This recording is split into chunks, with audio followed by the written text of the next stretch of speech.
ఇంతసేపు సంకీర్తనం జరిగింది. మన స్వామివారు వచ్చినప్పుడు జై శ్రీమన్నారాయణనే మనం పలకాలి. అందరూ జై శ్రీమన్నారాయణ అనాలి. వీళ్ళు అన్నా అనుకున్న స్వామి వస్తుంటే జై శ్రీమన్నారాయణ, జై శ్రీమన్నారాయణ, జై శ్రీమన్నారాయణ, జై జై శ్రీమన్నారాయణ. కాబట్టి ఈ ఎంగంపల్లి అనేటువంటి గ్రామం ఈరోజు ప్రపంచ ప్రసిద్ధిగాంచింది. ఎందుకంటే మహానుభావులు సమతాపూర్తి స్ఫూర్తి కేంద్రాన్ని స్థాపించిన మామూలు మాట కాదు. ఇవన్నీ పెద్ద పెద్ద పనులు చేసి ఈరోజు స్వామివారు మళ్ళీ యథావిధిగా సంచారం చేస్తున్నారు. మరి మీరందరూ కూడా అనుసంధానం చేయండి, మరి ప్రశాంతంగా ఉండండి.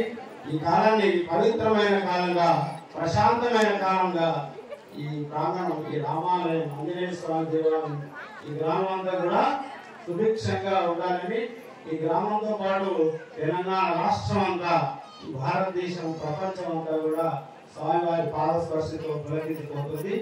జై శ్రీమన్నారాయణ. భగవద్ బంధువులు ఏకనామం చెప్పండి. స్వామివారు వచ్చేంత వరకు మీ ఇష్ట రైతులు మీ కాలం ఏదైనా సరే జై శ్రీమన్నారాయణ.